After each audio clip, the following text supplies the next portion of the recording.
It's that time again. Let's see what's in the vintage toy box.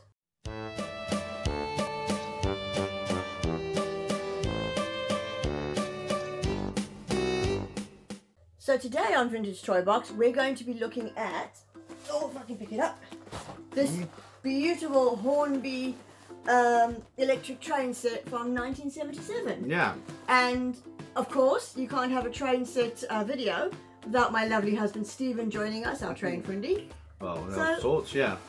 Well, as you can see, the box is pretty old, and as Rose said, it was made in 1977, which is in fact the year I was born, so it's 40 plus years old. Hence why we got it.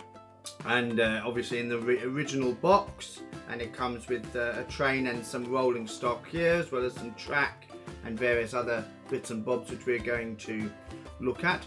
It's by Hornby Railways, which is the most famous train set manufacturer, as it were. And this, made in 1977, was a time when they were still building them in this country. So they all had made in England, which is something you don't see very often these days.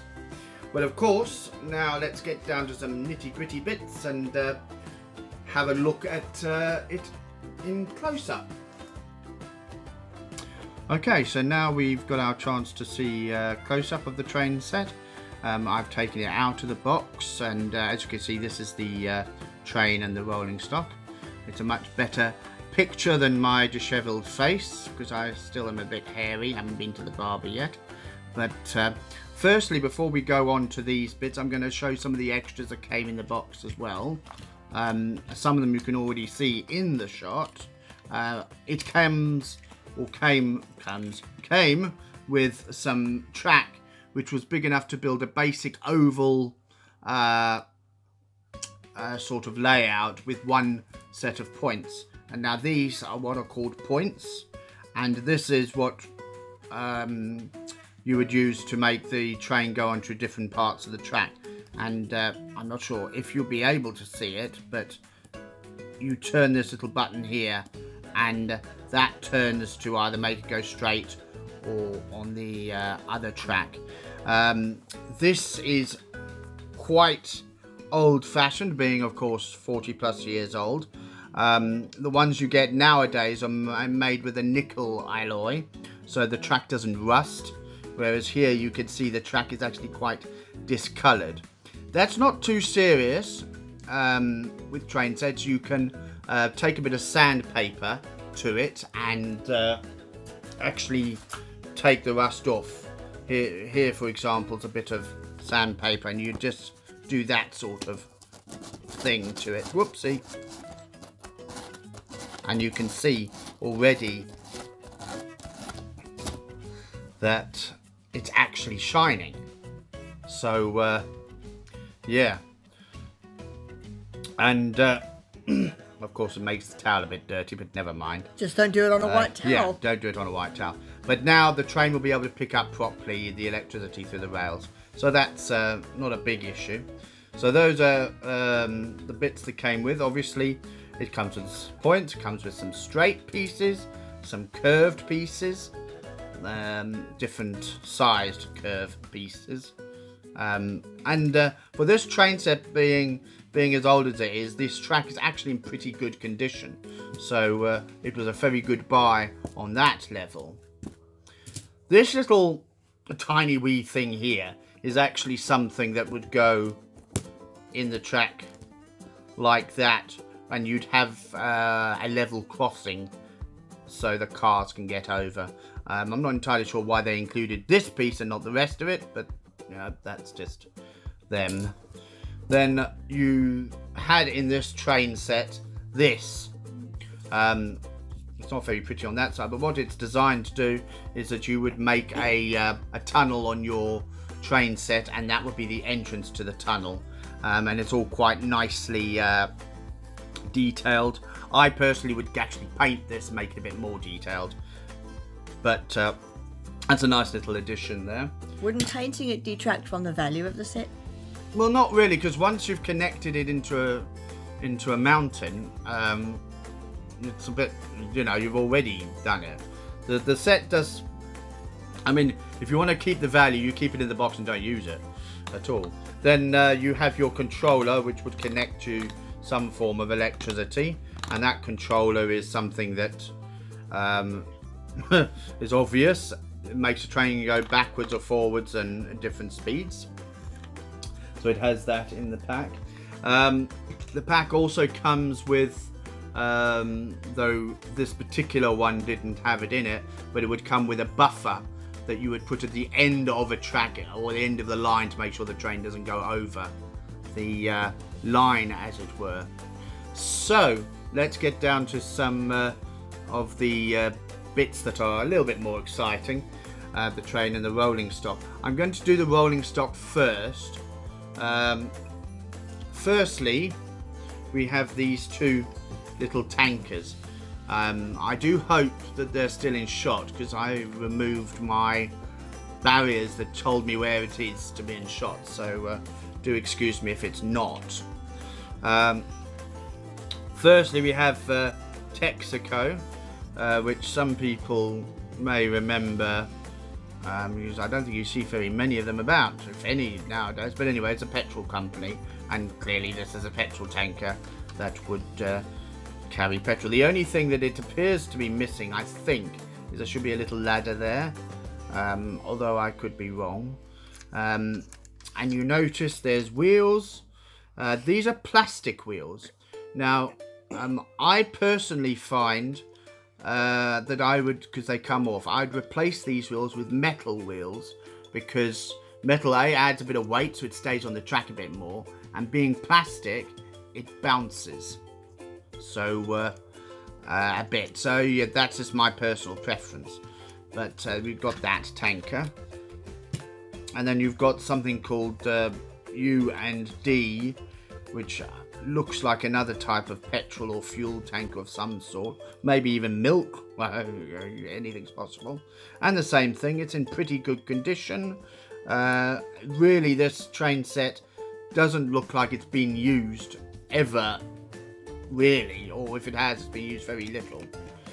Then we've got these two, which are two little trucks which would carry, well, this one, it's quite obvious what it would carry. Nord stand, so you would possibly have maybe sand or something in that.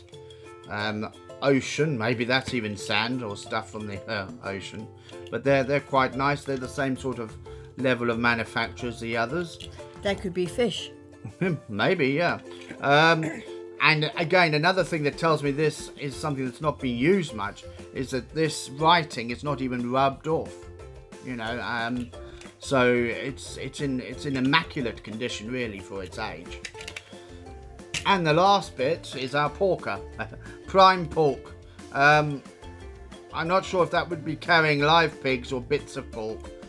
It could be a refrigerated van, but yeah, so that's a little van there that's totally enclosed. Again, similar sort of construction, very reasonable and well done. Quite a nice little piece, that. Probably not live pigs, as the van is completely enclosed. Yeah, yeah. So there's no air vents or products. anything. So, and now we come down to the train itself. Now, I am actually more steam train person. The only main reason I bought this was really because of the age. The same age as me, and you know, to do a video. And what I've actually done is I will put a lot of this stuff actually on eBay. I've actually already put this on eBay before making this and actually sold it. So I sold this train alone for what I paid for the entire set. So yeah, but you will notice a little bit after this, we will put in a small clip of this train actually running, because I really thought, not being used for so long, that it probably wouldn't run. But when I put it on the rails the first time, it actually ran. It ran really, really slowly, but after a few minutes of running it backwards and forwards, it sort of loosened up, and as you will see in the video clip, it actually runs virtually perfectly. A bit noisy, but that's understandable. you know, I was really surprised, because it really is amazing that after 40 years this is still working as if it's new. And you can see underneath here, this is the engine, where the motor for this train would be. In real life, I think it has motors sort of in the center. Now, I stand to be corrected. As I say, I'm not very well knowledgeable on this sort of thing. I suspect, looking at it, that it might be a diesel train. Although if there's anyone out there who knows better than me, please let me know in the comments. I advertised it as a diesel and no one commented as to that I was wrong. By the fact that it's got this, what we call green livery, it's after the war, I would say. So I would put this maybe in the 1950s type style, looking at it. And you can see from the front, it's all nicely detailed for such a old set. It's got some very nice detail, and the paintwork, as I say, is still in excellent condition. I mean, in its day, this would have been one of the, you know, quite an expensive set. I bought it for, I think it was about £17, which was a pretty good price for it, really. So, you could pick these up for that sort of price sometimes, quite often, but sometimes, you know, there'd be nothing on this sort of size. But this is a really impressive train set that I think that I bought, and I'm in a way I wouldn't mind keeping the train just for nostalgic purposes. But what I'm going to do is actually keep some of the rolling stock and the tunnel entrances, because one of the things that I'm doing is I'm actually building a train set. I had a small train set built already in my kitchen, but that was taking up a bit too much space. So what I've done is I've dismantled it, and I've actually moved it into my garage, which I'm currently going to be rebuilding it. At the moment it's just a flat board, but I'm going to do maybe a small series of 2 or 3 minute videos at different points of the building process. So you guys, if you're interested, you can actually watch how it evolves. And then maybe one big video when it's completed. Yeah, although something with train sets, they're never truly completed, but yeah, when it's operational, shall we say. So that's the word. Yeah, that is, as we'll say in the business, it. I do hope that you like these sort of videos, because I've got a couple more possibly that are going to come into fruition over the coming months. Please let us know if you'd like to see more train videos. Leave a comment down below. I'll get my hand in there. And yeah, if you'd love to, excuse me, live blooper. If you'd love to see more videos like this, yeah, we can always get our hands on some other trains, and I'm sure Stephen would love to oblige to do more train videos. Indeed. One of his passions. So, all right. That's the set. Yeah. And that's our video. We really hope you enjoyed looking at this beautiful train set, and thank you, Stephen, for being on here again with me and showing it off. Well, of course, I have a love for it anyway, so yeah. It's always nice to have you on my videos. So, that's for today. Until next time, we hope you really enjoyed this video, and we'll see you again in the next one. Yeah. Bye. Bye. Hey guys, if you like the video, please rate, comment and subscribe. It really does help me out. And thank you all for your continued and wonderful support of my channel.